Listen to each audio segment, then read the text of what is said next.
Hey, sorry, wait. Good to go. Thank you. Okay, before I start my speech, I would like to thank my teammate Anya, who is not here. Without you, I would not be here. You trusted me, you supported me. That because of the reasons I've been able to come so far. I know you'll be seeing that video, so just know that how much proud I am of you, and let's go to worlds together. Okay, POI preference from closing. I'm gonna ask a POI at around 5, so you don't need to badger. Is everyone ready? Okay. Without any further ado, let's start the debate. I'm going to put a few things in this debate.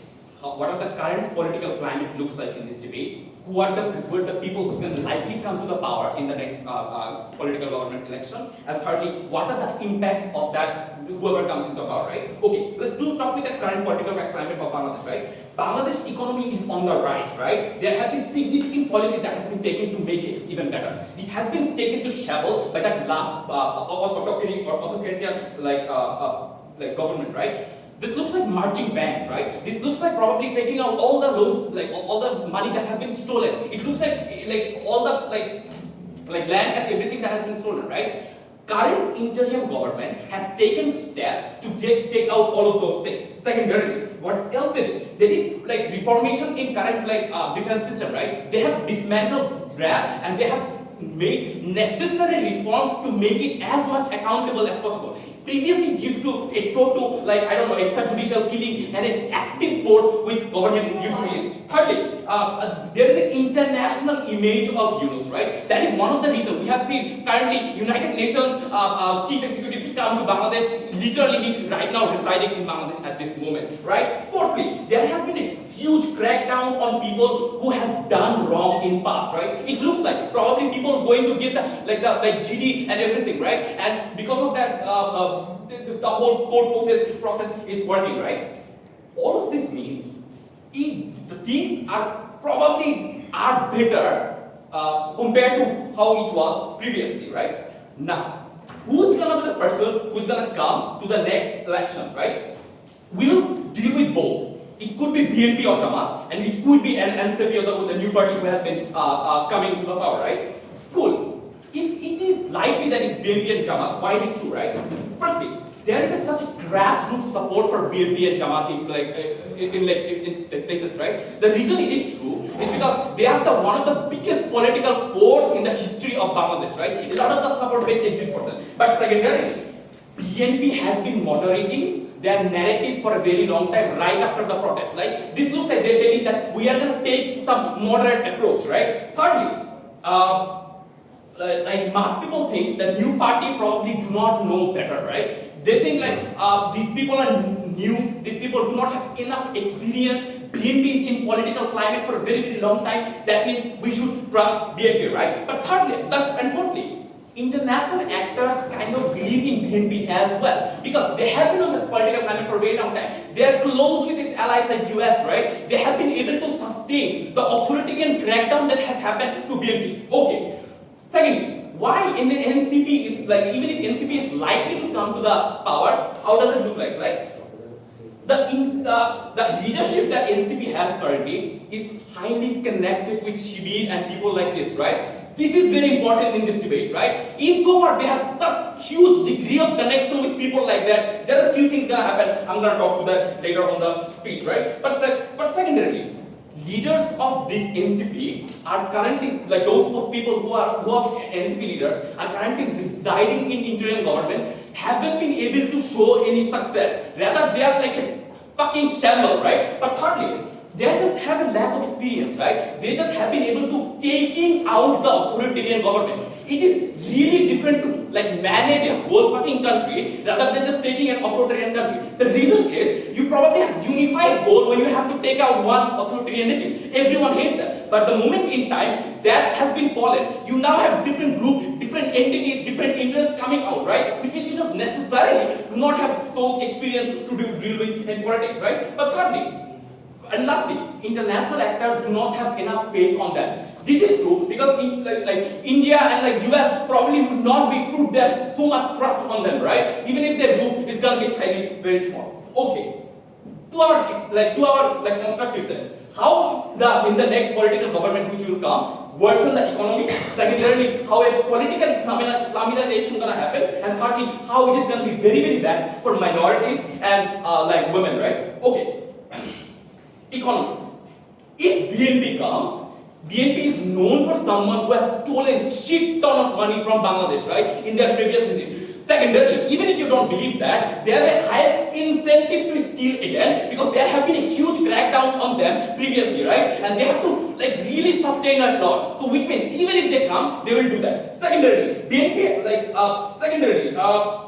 if NCP come, they probably just do not have enough experience to begin with. But even if they do come, because they have such close tie with Shibir, they will probably work in the interest of Shibir rather than work for the people. Thirdly, NCP or BNP doesn't really have good relationship with India. Why is India very important in this current debate, right? Because we have the highest number of trade partners with India. We sell a lot of the goods from India. We import a lot of the goods from India. We also share one national identity with India before 47, right? So India's weight on us is very important. The moment in time we cut all our ties with India, or India stop giving us or trading with us, our economy will be shambles. But fourthly,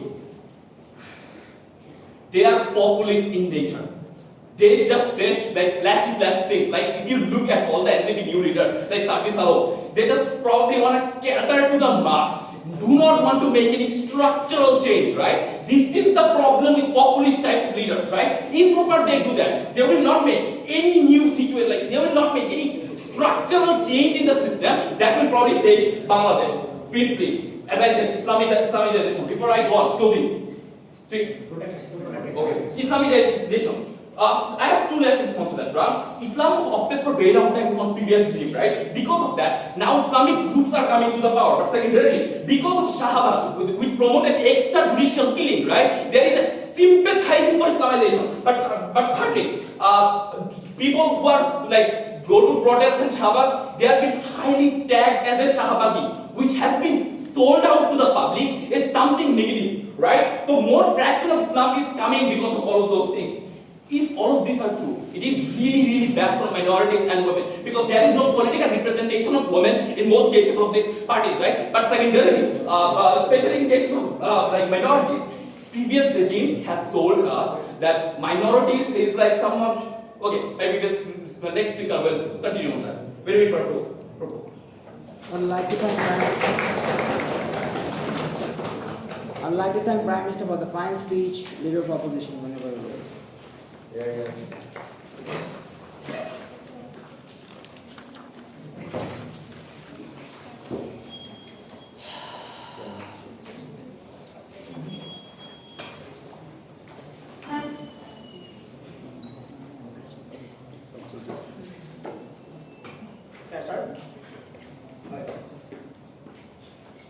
Starting in 3, 2, 1.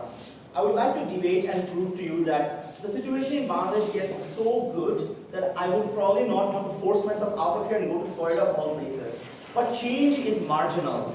It is unfair for any team to claim in this debate that there is a significant amount of positive or negative political change that happens under either side of the house. This debate has to be debated on margins. Two things that we get from opening government. The first thing is the idea of international support. The reason why international support does not exist right now is because the perception of the Indian government is either one, it is extremely passive or extremely temporary, which means that insofar as you want to create trade partners that exist long term across party elections and party lines, you have less incentive to do so because the Indian government is perceived as being temporary, it will be phased out by a new government. So international support actually is worse right now than it can potentially be in the future when a new party actually comes into power and are able to build those trade relations to begin with. So that is a comparative that they immediately lose. But secondly and most importantly, I think their idea of as to how polarization is extremely horrible right now. I think in the vast majority of cases, polarization is likely going to be extremely horrible in the future. The argument was polarization will be extremely horrible in the future. I think in the vast majority of cases, polarization is extremely worse right now. The reason is very simple. I think it is extremely easy for parties right now to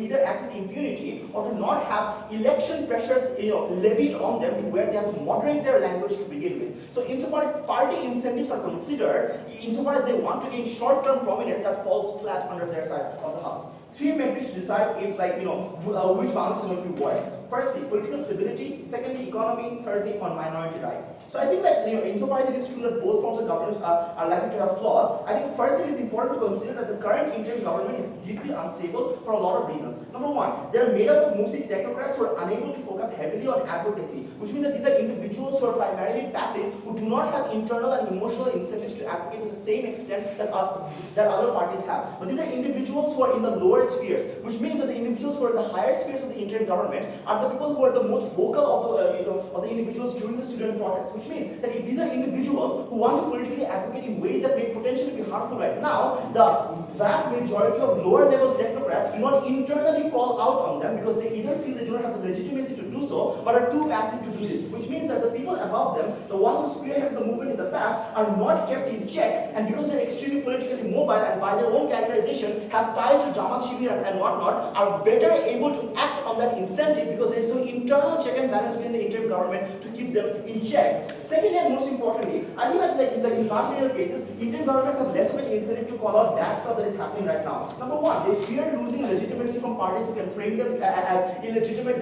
They were not democratically voted into power. But secondly, they have a vested interest to not have fast elections because they are afraid that it is probably going to result in an unstable election to begin with. But thirdly, the lack of a strong unifying government narrative that exists right now actually makes it easier to create a power vacuum where lots of ideologies are given significant legitimacy right now. So if in the future there is a unifying government narrative that some ideas are just simply not acceptable, that sort of ideology that can be enforced through media narratives and political legislation that would have existed in the future does not exist now, which means that the resulting power vacuum lessens the tolerance bar that people have for harmful ideologies, and the fact that you are going to harm minorities, the fact that things like Islamist, fundamentalist Muslim things are things that are justified. These are ideologies that are given significantly more legitimacy right now, that will have less legitimacy in the future under our side. The harms are extremely simple. Firstly, there is exclusionary politics on minority lines. The fact that there is like a huge uptick in minority violence is empirical evidence of this under their side of the house. Islamist groups now infringe on their identity on a far greater scale. But more importantly, policies are extremely reactionary right now. You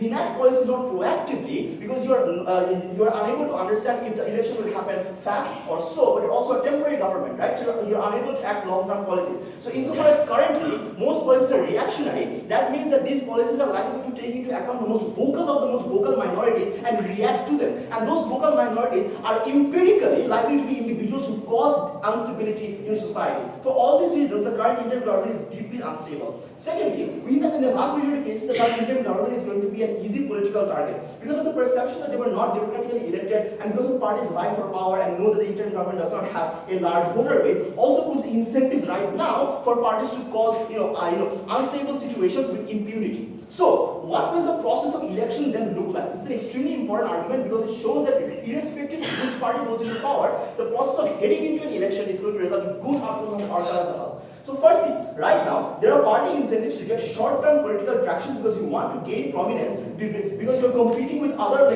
lots of different ideologies in the short run, which means you don't have a wider goal of elections to worry about. But secondly, these parties often do not do tone policing. This is extremely important because right now, they have a vested interest to have the most vitriolic of rhetoric under their side of the house because this is a way for them to understand if these individuals will be receptive to their ideology in the coming elections. Which means that insofar as tone policing is not done currently, the enormous harms that happen on minority identities and reactionary politics is further worse currently. But thirdly, smaller and more vitriolic groups keep propping up because they aren't in direct contention with a larger group that would have propped up if we had a definite date for election. Which means the process of election, if there is an imposition of an election, makes things better under our side of the house because now people will take greater political notice. There's going to be greater scrutiny under our side of the house, which means that the worst of the worst ideologies are not going to be politically viable anymore. Which means that parties who were previously radical right now have to shift more moderate in order to appeal to a wider voter base to win that particular election to begin with. This is significantly important and it literally flips every mechanism that we talk about. But second and most importantly, parties have to rely on focused manifestos that are more moderate, which means that if there are big parties, they're able to hold smaller, more vitriolic parties into account in terms of competition, so they're unable to use things like violent rhetoric as a viable strategy to fight against big parties in the upcoming election because they still want to win, right? But lastly, which party is likely to get into power? Two things, I think NCP or BNP and Jamaat, right? So let's talk about NCP. I think firstly, NCP gets an unfair rap because we have enormous amounts of scrutiny on them. They're probably not as bad as you believe them to be. This is This is important because firstly, they have an incentive to be different from existing parties in ways that can be good. They have an incentive to value things like transparency, freedom of speech, and limiting things like systemic neglect. These are things that they have previously espoused during the revolution, and they have an incentive to do so right now. But it's better for you to be able to hold themselves accountable because they do not have access to legacy voters who are going to defend them to the death regardless, which means they are likely to face greater scrutiny on our side of the house, and oppositions are probably going to call out the shady connections that exist within them, and this hurts more because you have a vested interest to root them out. But even if BNP and Jamaat gets elected in the worst case of scenario, they still have an incentive to be different from the past, and the most pernicious ideologies that they have will be rooted out for all the reasons I said before. I may still go to Florida, but for sure, the world is better on our side. Thank you. I'd like to thank Nelo for the fine speech. Good one.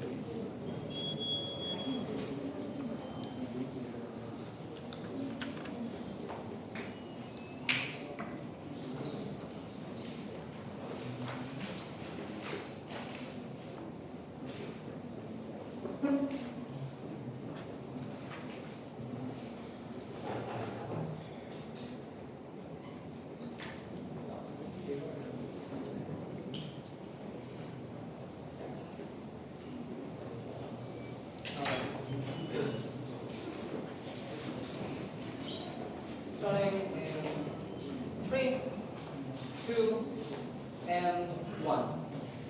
Okay, let's start off with some direct rebuttal to opening opposition here. Firstly, they say that international perception is likely to improve because the interim government is seen as temporary and kind of passive. Okay, first and foremost, this is a false narrative because it's just fundamentally untrue. The interim government is doing plenty of policies even at this point in time. Like even just like a couple of weeks ago, we saw the lowest level that inflation has ever reached in history. This is like the lowest amount that any consumer goods have costed within any Ramadan in like the last 5 years. What that means is a lot of the economic harms that the Awami League directly caused because of their absolutely awful economic investments in things like Bangabandhu Tunnel and other things like that that simply don't pay themselves back are directly being accounted for under the interim government through exactly the sort of things that they don't say are happening. I don't care how many actual incentives or whatever you come up with from your ass, if it's just not true in the real world, it can't be credited. Okay, secondly, they say that whatever new government comes in are going to be have good incentives to do good things because they want to get short-term prominence. Again, this is a massively overblown incentive because the BNP fundamentally does not care either. Because one, BNP is massively established already in the grassroots level in very extremely rural areas that think that they have been wronged to an absolutely massive extent under the previous regime. This means that oftentimes if you go into like any rural area or if you even go into like particularly like lower class areas of Dhaka even the more urban places, you're going to see posters and flags of Tariq Rahman literally flying around everywhere. This is because there's massive support that already exists for these people. What that means is they've already established a level of support, which means that they're most likely to come into power if an election is to happen no matter what. Which means they don't necessarily have a massive sort of incentive to be as good as possible because they think they've already covered the best that the lowest common denominator, and they're now able to establish political dominance, which is probably likely to be the most likely incentive that they're going to have because they're going to want to stay over in the long term because they want to recover from all of the damage that has been done to their brand, that has been done to their party, that has been done to the people that work for them over the course of the Awami League regime. What this means is harmful ideologies largely agree right now because there's a massive anti-Awami outrage that exists necessarily against things like fascism and a lot of oppressive ideologies on comparative. This is likely going to fade over time when the new news cycle comes around with a new election, when there are new people talking about it, etc., etc.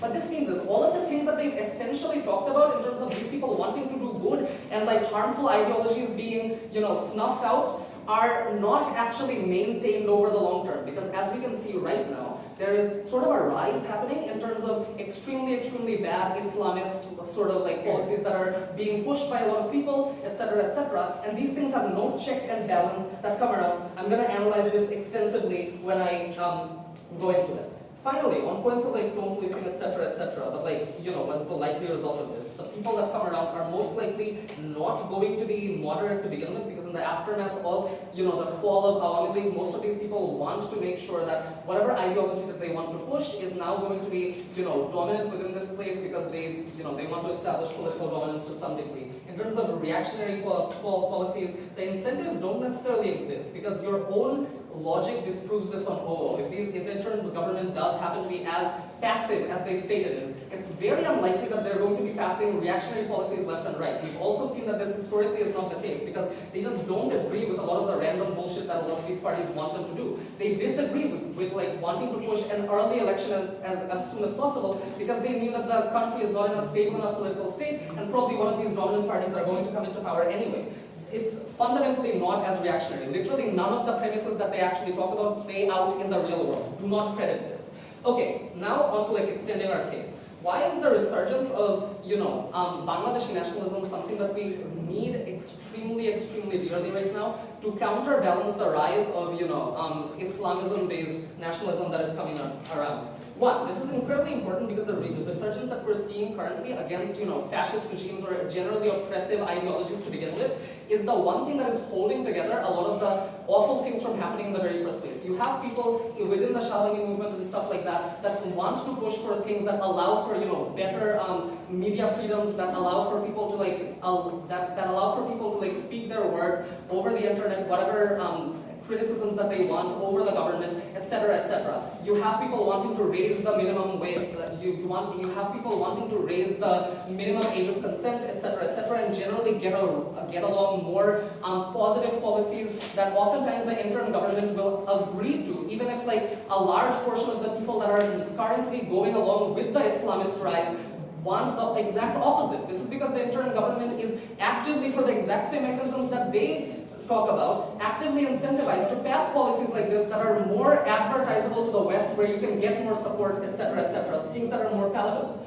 The same principles that allowed us to go on this revolution in the very first place and get rid of an extremely oppressive regime are the exact same things that you probably need to actually counterbalance that, mechanism of Islamism rising at this point in time. This is inherently necessary. And why is this likely? Because the people within many of these Islamist bubbles feel that they have been suppressed, and now they've received an outlet, now that the Awami League has fallen.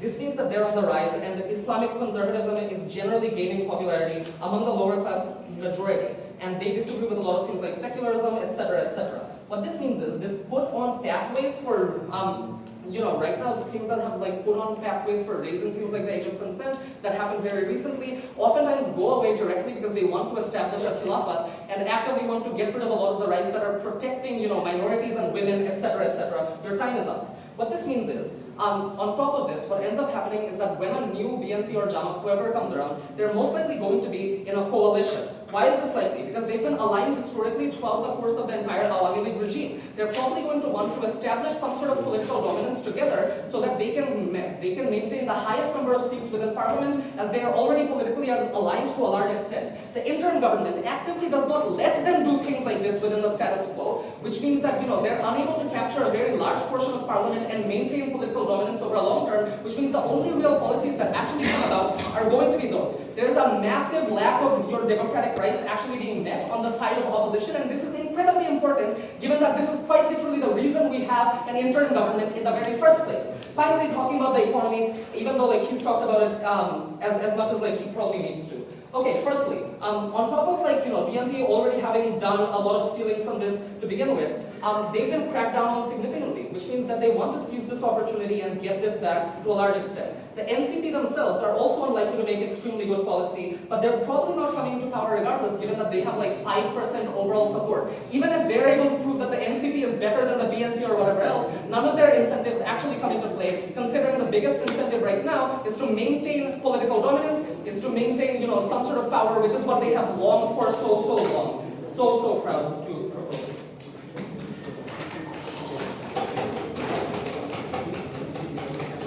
I would like to thank DPM for the fine speech. Jill, whatever.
That's perfectly fine.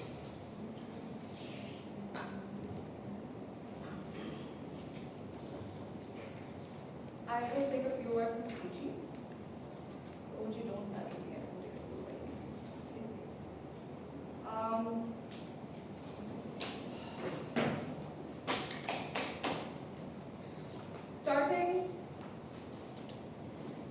Starting my speech in 3, 2, 1. There is a central tension in their case. Ali Islam's NCP leaders, who are essentially the people who are running the interim government. So if you believe how bad NCP is, then their case about how the current government is so good just falls flat. But then Zohar does even better of a job for us. Because he gives a bunch of illustrations as to how Islamist political parties are, not political parties per se, but Islamist groups and entities are on the rise. But every single illustration that he has provided is something that has happened in the current government's overseeing timeline. So I really don't know if we believe all of their illustrations of the examples and the mechanisms to how the interim government has allowed these things to happen, and they use these as examples as to how the next government might be terrible, there's a logical leap, because they essentially are proving initially that the current government has been unable to stop these things, right? But their entire case is basically Islamist parties will be on the rise, which is something that I'll deal with here.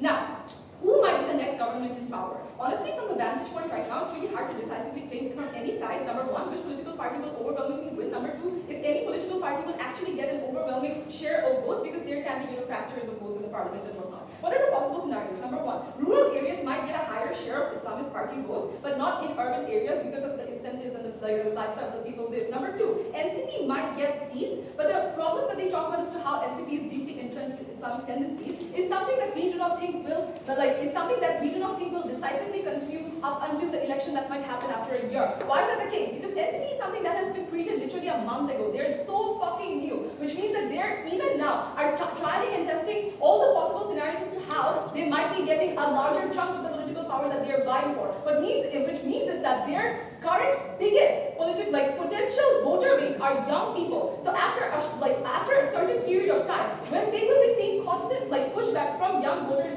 the voter base that is guaranteed to give them votes, because older generations are more likely to be loyal voters to other established political parties, it means that it's something that is going to be toned down over the course of time. But thirdly, they also talk about how BNP is horrible, and the first premise they use is BNP and Jamaat coalition. That is fundamentally untrue, because I don't think they have watched the news. BNP and Jamaat coalition has already broken up. This is how the political battleground works. If there is if your biggest competitor is something on the left or on the center left, it means that you go on the center right or right to get most amount of voter bases. Because I believe the so-called left or progressive party is now not in the picture, BNP has to go more and more at least to the center left or as to appear progressive in trying to get a larger chunk of the voters, which means that they have already completely divorced themselves from Jamaati politics completely, right? But secondly, they also have to revamp their policies. The reason for that is because they know that NCP's biggest voter base are young people. They sure may have loyal voters from the older generation, but older generations simply cannot get you into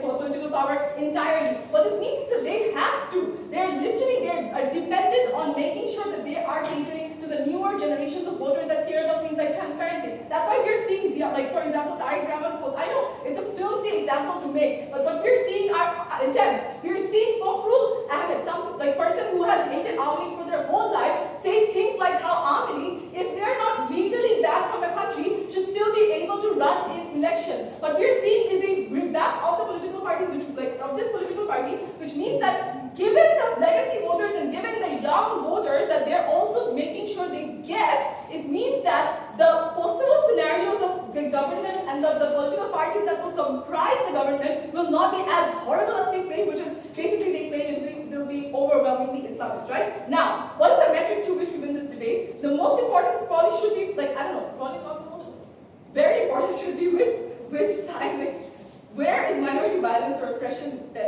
less, right? So number one, they talk about how existing Islamist sentiments seem to be on the rise. It's because the progressive party that they have felt very repressed under is now completely out of the picture. However, these are more social sentiments that exist in the general populace in rural areas or in certain pockets in urban areas. And they're not necessarily political parties, they're niche, fringe, vitriolic groups that rise up sporadically because the interim government is simply not doing their job fucking right. What it means is that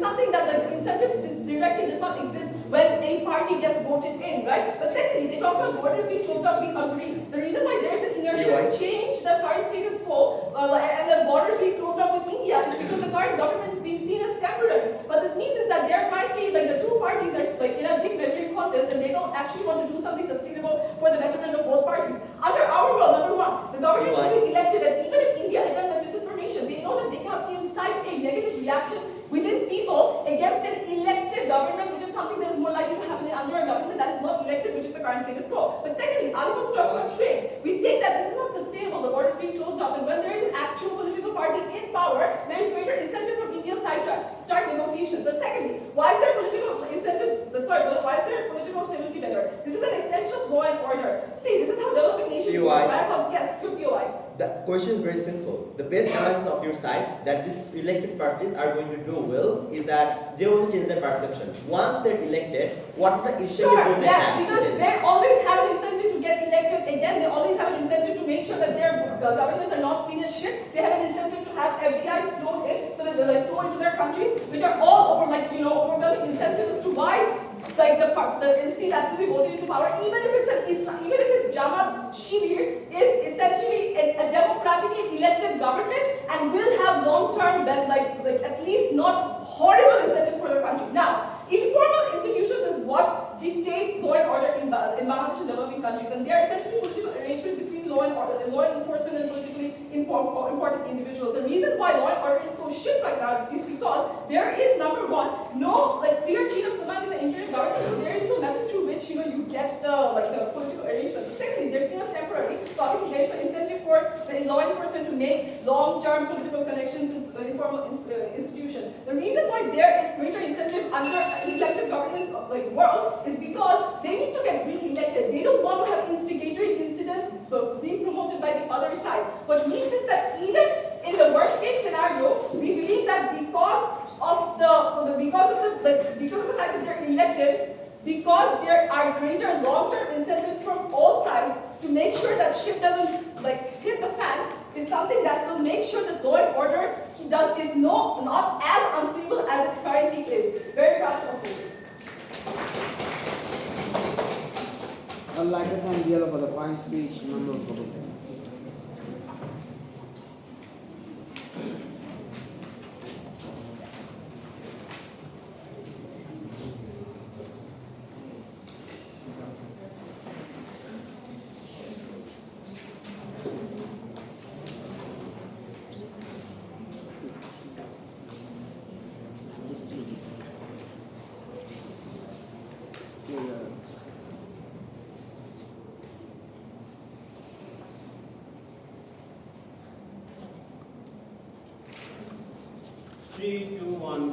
Opening operations intel case false if we can prove that election incentive does not work. It's very easy to do. First of all, what does the political scenario of Bangladesh looks like, right? This room consists of most of the talented people that I've known in my life. And guaranteed, no one will ever want to join politics. Why is that? Number one, in Bangladesh, the people who want to join politics are either A, have money and want to exercise power, because we have inherent likeness towards power. I want people to worship me. Secondly, a scope of corruption. In Bangladesh, as the infrastructure is not good enough, it is very easy to get away with corruption and launder your money. And that is why most of the people who come here knows that they can get away with corrupting money if they get the power to do so. Thirdly, in corruption, politics in Bangladesh is full of violence, right? There is inter-party violence and there are other parts of violence that exist, right? Especially we've seen in Assembly fleet how the situation of the local leaders are. So that is why most of the individuals who have a safer alternative, who are qualified, who can get a better job or can do their own business, don't want to enter politics. This means whatever opposition that exists in their side of the house are probably people who are that A, are not qualified enough, or B, doesn't have the incentive to serve the country. Most likely they are people who wants to gain their own political advantage. So PNP or NCP or whatever party is,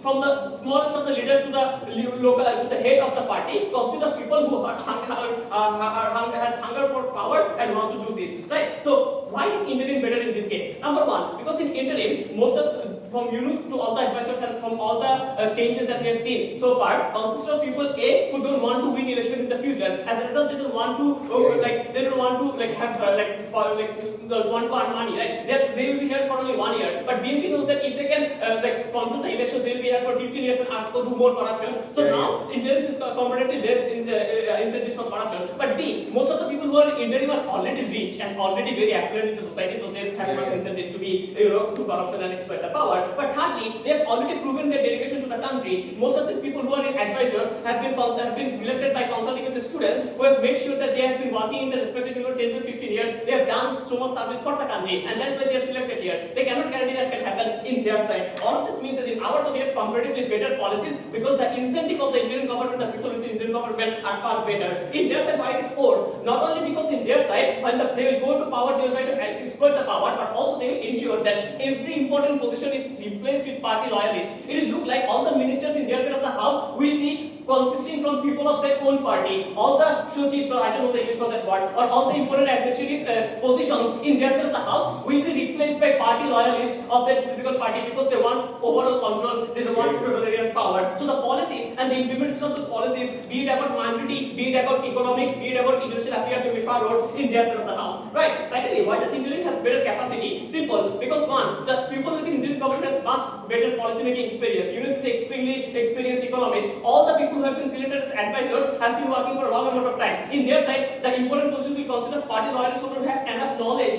don't have enough capacity to take better decisions.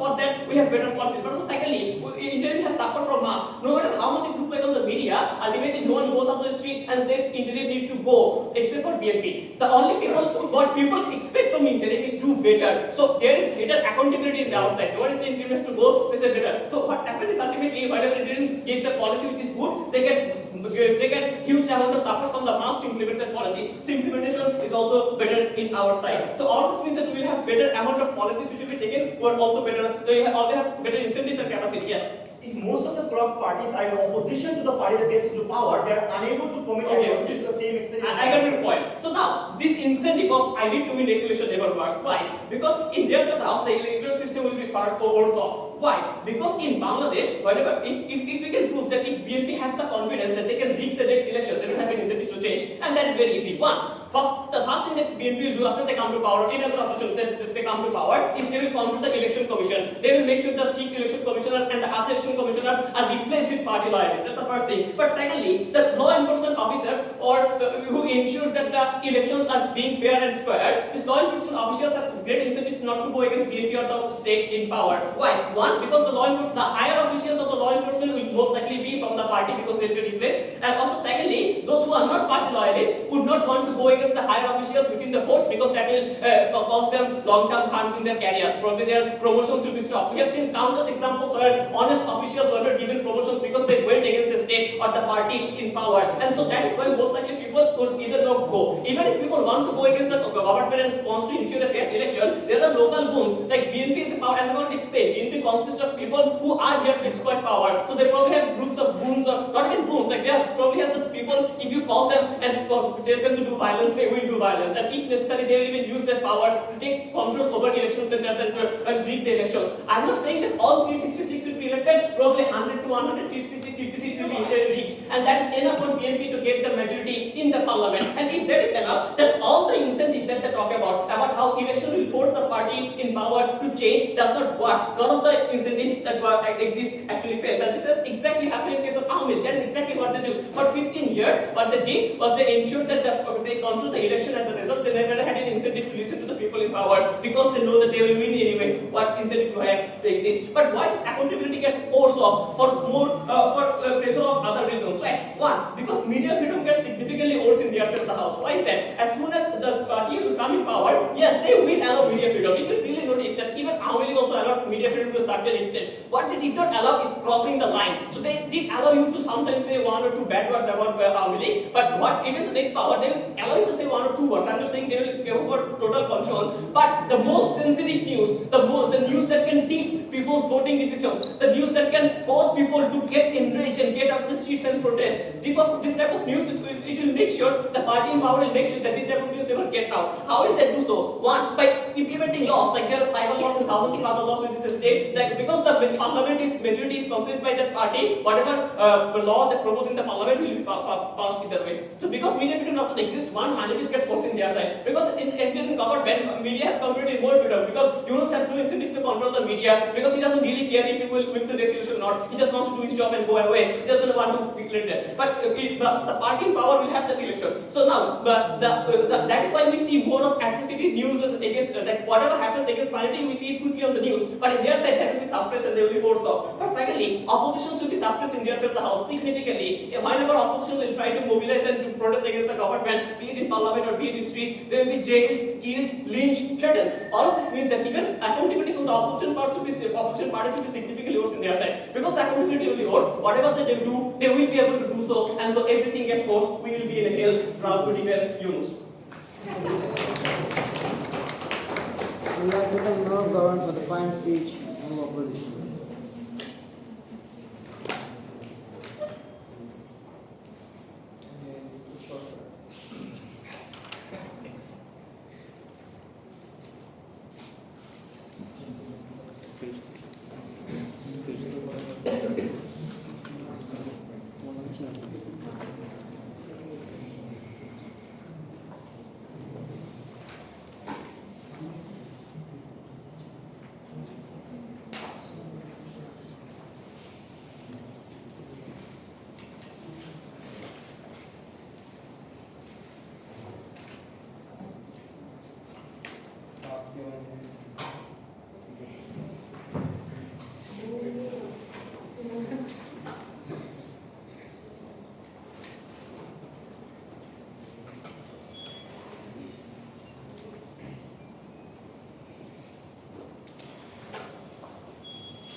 Regarding QI for the company, that being said, starting in 3, 2, 1. I will prove two things in my speech. One, why political decisiveness is the most important thing for a new democratic country to get into a proper democratic state, and why current interim government cannot access that, and why that is better in the future government.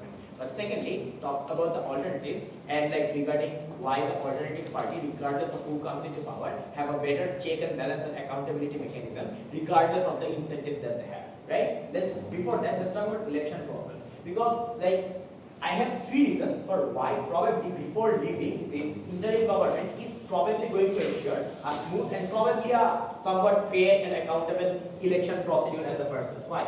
Because the main objective and the philosophy of having an interim government is to ensure a smooth transition to probably a democratic mandated political party, right? So currently, as the current interim government is facing a huge level of criticism in terms of not being able to properly fulfill their job, the last thing that they can do to hold on to their legitimacy is to ensure the last bit of act that they do is done properly, right? This manifests in things like international scrutiny. Every interim government that crops up faces huge international scrutiny when the next election comes into play because this was the main job that they were assigned to. But this also looks like domestic oversight regarding how they commit or conduct the election. But thirdly, an independent mechanism. This looks like previously, people were mainly agitated on Awami because of the hugely rigged election processes at the first place. You will hear this from every Bangladeshi people's mouth, right? So that means while conducting the election,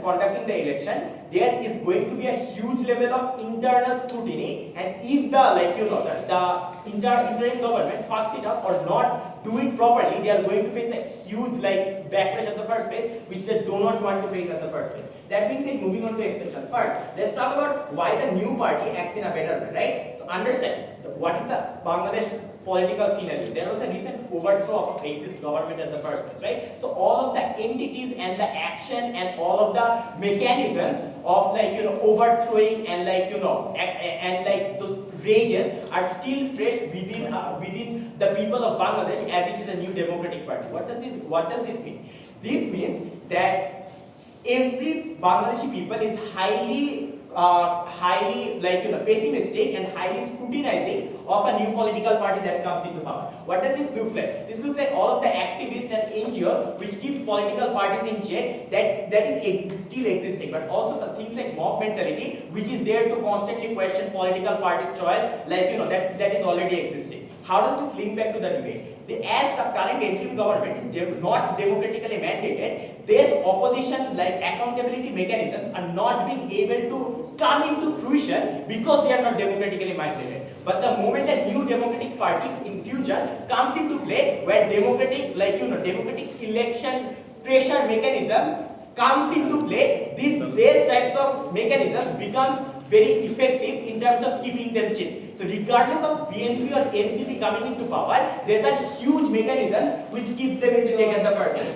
So why this is bad, right? Why this is bad at the first place, right? Because this looks like the current interim government can get away with soft and passive action. So basically, our argument proves the conclusion O was trying to prove regarding the current interim government being very soft and passive and getting away with this at the first place, right? And why the future government cannot get away with this. The implication of this, frustration increases or is currently residing within the Bangladeshi people a lot because of this lack of effectiveness within the current government in the first place. This leads to things like increasing crime rates and things like crime syndicates, organized crimes and that type of stuff, right? But also, what is the way here, right? This is, as long as this crime is the direct result of current interim government, this hurts the most vulnerable people at the first place because they have less ability to protect themselves against this crime syndicate and the increase in that type of stuff, right? Let's talk about accountability. As long as we both agree that BNP and NCP both have a significant chance to come into the power, which means they are both strong political contenders in the future political scenario. Which means one party cannot get away with doing extremist stuff because the other political party will call out and have a fair chance of taking them down or probably winning the next election. This is the crucial mechanism that was missing from O, which proves that why democratic pressure that they were trying to talk about was in the first place. But secondly, right, the democratic pressure works because for the first time, if a democratically mandated political party comes into power, Bangladesh is facing a political scenario for the first time where everybody is politically aware. I never gave a fuck about Bangladesh's political scenario in the first place, right? Why this is true? Because one, the recent revolution united people politically, which pushed them to be politically aware. But secondly, students and a lot of young people who were previously apathetic now are emotionally invested into this. But thirdly, even people at bottom like rickshawalas and that type of very big working class people, they are also enraged at the first place. Which also takes down CG, by the way, who says that people don't want to join politics at the first place, right? This all means when there is democratic mandate and check and balance, this is going to be effective because there is a plethora of accountability and check and balances that are going to come into power when you have a democratically mandated politician, right? Or cannot just get away with democratic pressure exists, right? But also, let's talk about the next extension regarding why strong actions are necessary. Strong actions are necessary for long-term sustainability project because when you need to put on a specific political economic trajectory for a country because the previous democratic institutions for the long-term sustainability of the country has been broken down. That means you need the creation of new political entities. That is only possible when you commit to a certain political path. That is unable to happen in the current interim government political scenario because they are very soft and passive at the first place. Why this is true? Because they, as O points out, they are a bunch of technocrats who are based on academics, right? They are exposed to multiple schools of thought. But also, as a technocrat government, they have to appear neutral, so they cannot commit to a certain political spectrum. This is the analysis. But secondly, this party doesn't have re-election incentive, sure, but individuals within this party still wants to keep their option open because they want to join other political party in the future scenario. That's why they don't commit to a certain political side at the first place. Thirdly, existence of mob mentality means they want to appease all of the people rather than trying to pander a core voter base, which is not the case when you have one political party at power. This all means that the current interim government tries to appease everyone, thus stands to stop passive stance, which means they cannot take strong decisive action, right? This is the reason why there is a huge rise in lawlessness in the current status quo, right? That being said, proud to Oppose. I'd like to thank member opposition for the fine speech. So last speaker for the government bench, government bench.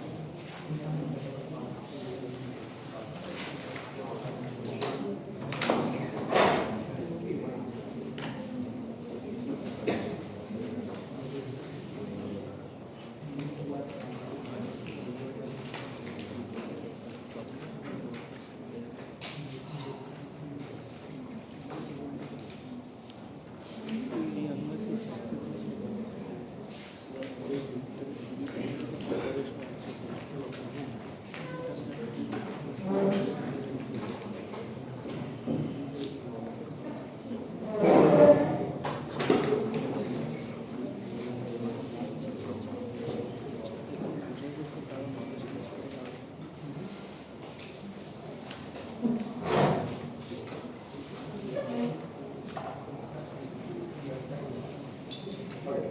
Starting my speech in 3, 2, 1. Guys. Guys, settle down, please. Be respectful. Okay. So, starting my speech in 3, 2, 1.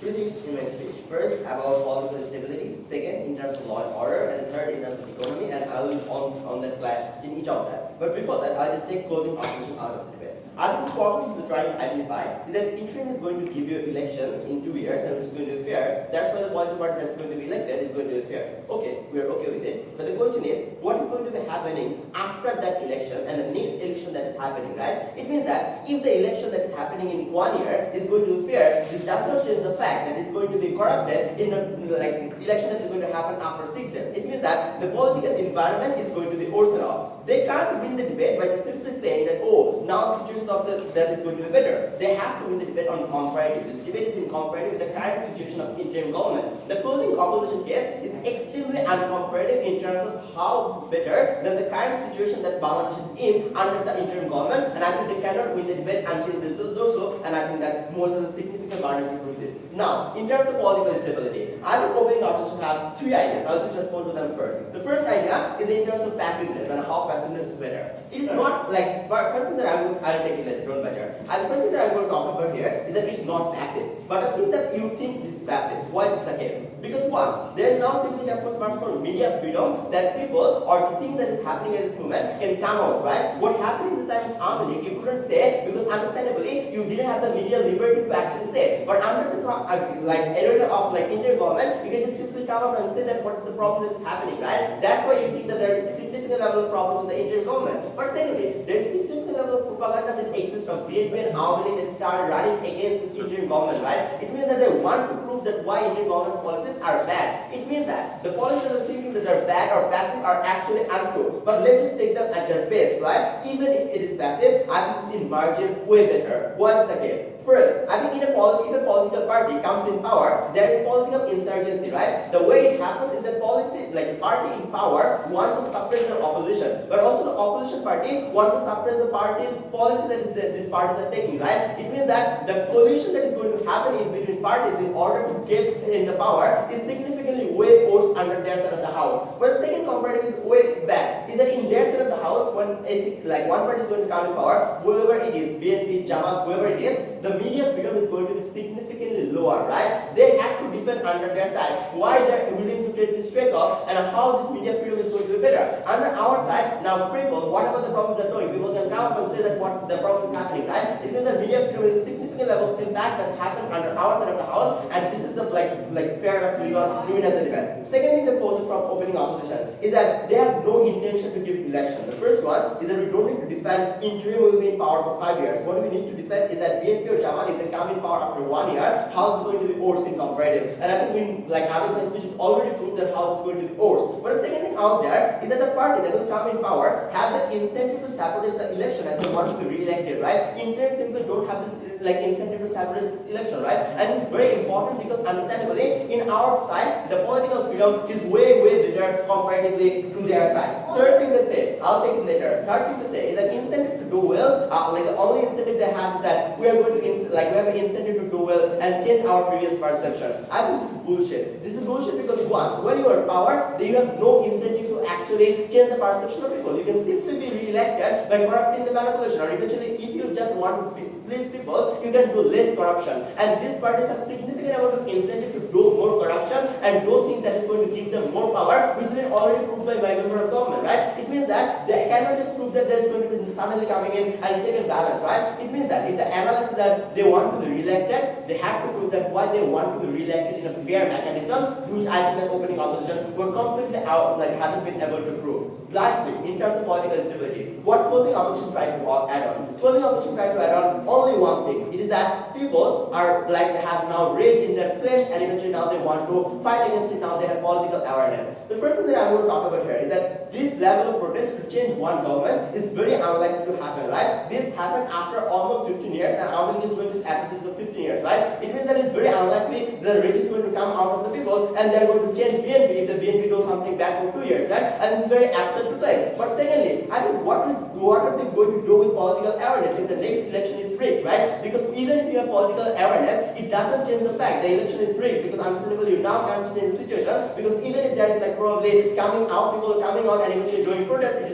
is not going to change the situation, because actually you can just sabotage it by making sure these people are arrested by people. But lastly, in terms of comparative, this debate is comparative with the current situation. In terms of comparative with the current situation, this is way worse in terms of political stability. Opposition bench cannot win on political stability. Opening government cannot win on political stability either, because understand the mechanization that came from government all came from member of God, not opening government. It means we win on that, and this is very fair enough for us to break the debate. But secondly, in terms of law and order, the first thing that opposition claims is that how mine is going to be better off, right? Xavier take my L, not take yours as well. Okay, the first thing they claim is that minorities are better off, right? I think the reply here is very simple. One, minorities are often a very small voter base, right? And when a party is elected, I think it's very unlikely for that political party to care about minorities, right? So I'm unsure that how is the case for opening opposition, the minorities are going to be better off under their side. I can just simply flip it. But secondly, I have to understand that the reason that news are coming in this media at this moment is because there is media freedom. But under their side, if the minority is oppressed, they can just simply suppress the entire news and can make sure that people know that, oh, minorities are not average, minorities are probably living in good condition,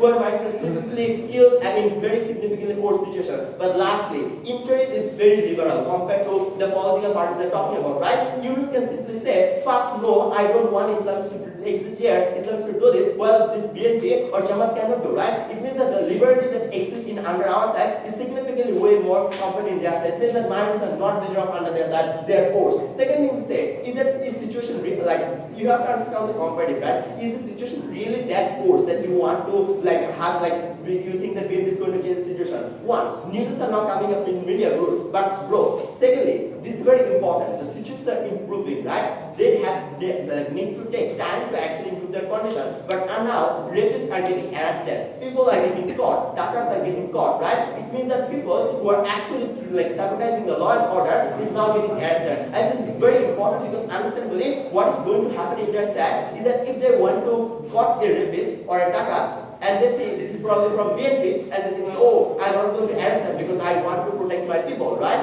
And I think it's very important because in the aspect of the house, law and order gets forced. In terms of economy, lastly, very shortly, we have proven that why incentive to do corruption and things like that only exists in opposition, and we have only given from Abid side. It means all on the matrix we did win from closing down. Very shortly. The last speaker opposition. Yeah.